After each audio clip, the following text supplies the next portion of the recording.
This tutorial is to add backgrounds and masks to your photo. Alright, so to begin with, for my class, we are going to be using the photo that we hand tinted the other day in class. I'd like you to open that picture that you hand tinted. It should be a picture of someone that you took.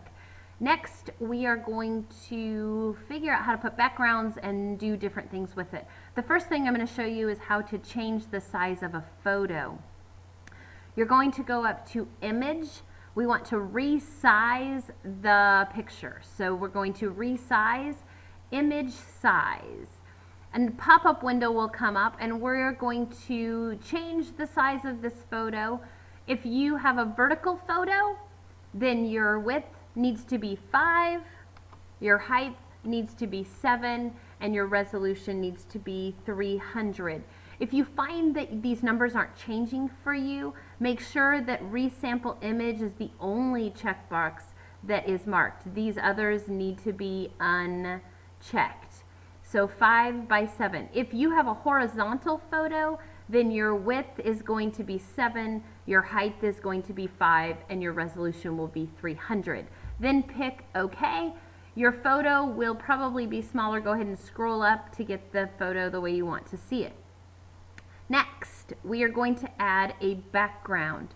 We're going to do that by adding a new blank piece of, basically a canvas, a blank slate.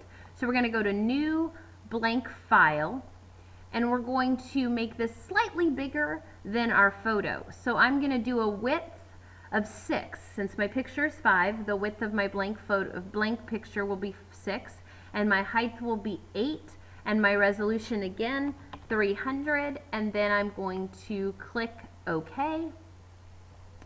You'll notice that a blank white canvas appeared.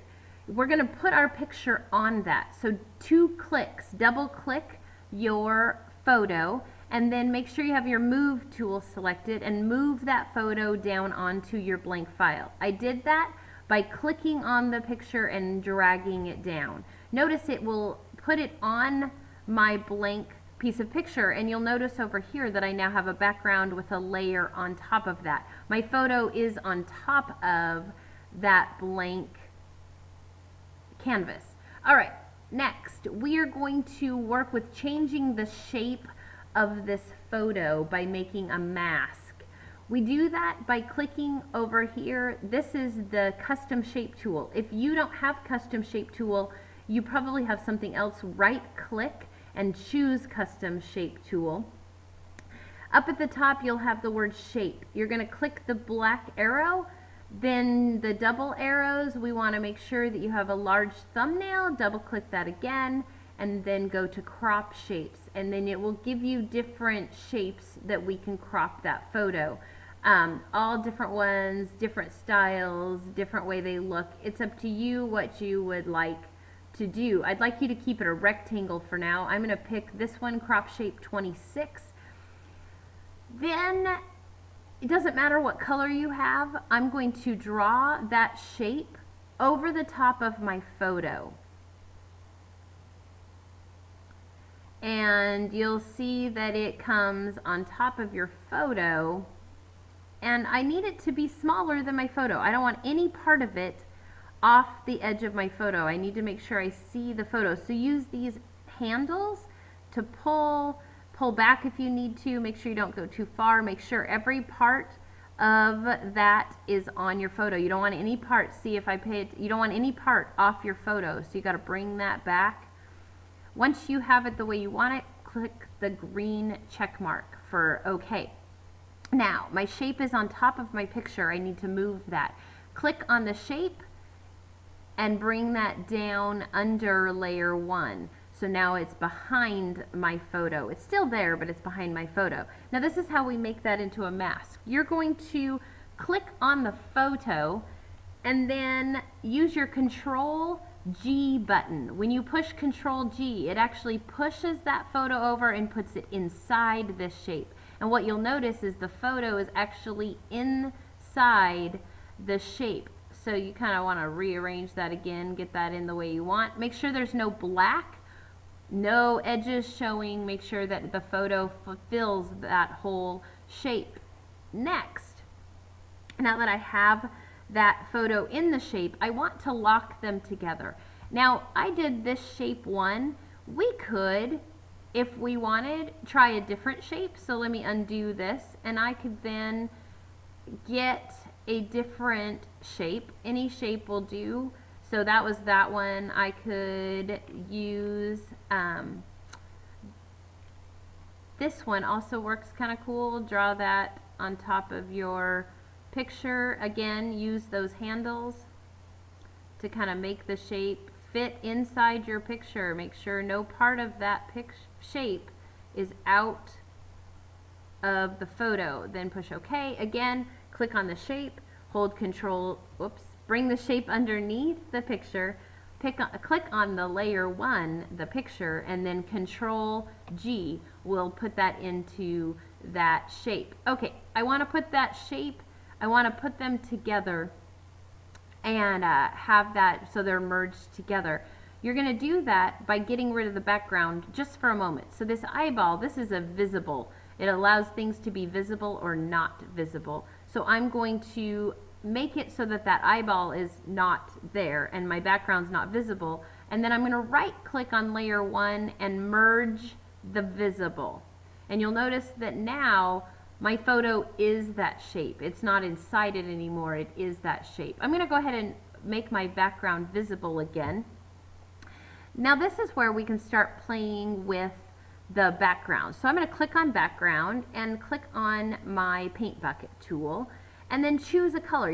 Choose a color with your color picker. So I'm going to choose my color picker and I want to pick this reddish color, kind of a purpley color that's in Emma's jacket, and I'm going to then push OK, and you'll notice that now my color picker is that color. So I still have my paint bucket. I need to make sure I'm on my background because I don't want to color my picture. I just want to color the background. And I'm going to then just click anywhere and it'll paint that background. Now my photo seems a little off center. I'm going to change that a little bit. Now, the next thing you can do is you can go to your effects. On this window I have filters, layer styles, photo effects, and all of them. I'm going to click on layer styles and then I'm going to click a drop shadow because I want to put a little bit of a drop shadow behind this photo of Emma, and just a little one. I'm going to pick a low and apply that, and you'll notice just a little bit of a shadow behind that. Now I want to really make this pop a little bit, so I'm going to add another background. You do that by going back to the shape tool, but I'm going to right click because I need my rectangular shape tool and I want a different color. So I'm going to pick, I think this light pink from Emma's, actually maybe this light pink from Emma's coat, or maybe the blue. That would be pretty too. Ooh, maybe the blue. So I'm going to draw another, I'm going to click on my background and then draw another rectangle behind that photo. And then I'm going to use my hand, notice I went to my move tool so that I can really space that out so it looks good and looks centered and looks like I meant it to be that size. And you can start playing with these. You can add as many different layers as you want. And if I wanted, I could put a drop shadow on that layer also. You can also go to like your drop shadows and go down to strokes, and you could add a big thick black line underneath that if you wanted. So I can kind of get that. I don't like that black line, so I'm going to get rid of it. If you want to round the edges of that rectangle, you could use the rounded rectangle, and then you can kind of have your kind of a rounded shape. And you can add as many of these as you want. If I wanted to add another one, maybe I want to use that light color in Emma's shirt, so I can add another shape behind that shape. But I want to start really trying to adjust those. Okay. My shape is in front of my shape. Okay, I'm going to undo that because hold on. I'm going to move this shape and then move this shape And then I want to be on my background. I want to add a new shape behind that shape. So it does matter which way you layer and your colors that you get. There we go. So you do have to pay attention to that your shapes, my picture's on the top, then my small shape, then my bigger shape, and then my background. So I'm going to start moving. And if it moves funny, scroll in. It allows you to move a little more specifically. So now I'm kind of really looking at how they're set up and what they have going. And then last but not least, I'm going to add some text over the top of this photo and just come up with a cool word, maybe dream, maybe wonder. Wonder is a good word. I think I'll use wonder. So use your text. So I'm going to pick a cool font, something that will kind of show up. I want this italic font. Now the thing you have to remember is if your font's too big, it won't show up.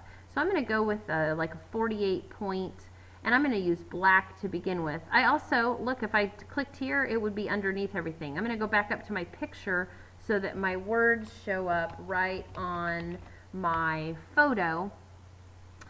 And then I'm going to click on my move tool because I want to be able to move that and put it somewhere kind of cool. Now, there are also blending tools, so I can put that behind it. And I think that I'm going to multiply it just a little bit, makes it darker. Maybe, that didn't work.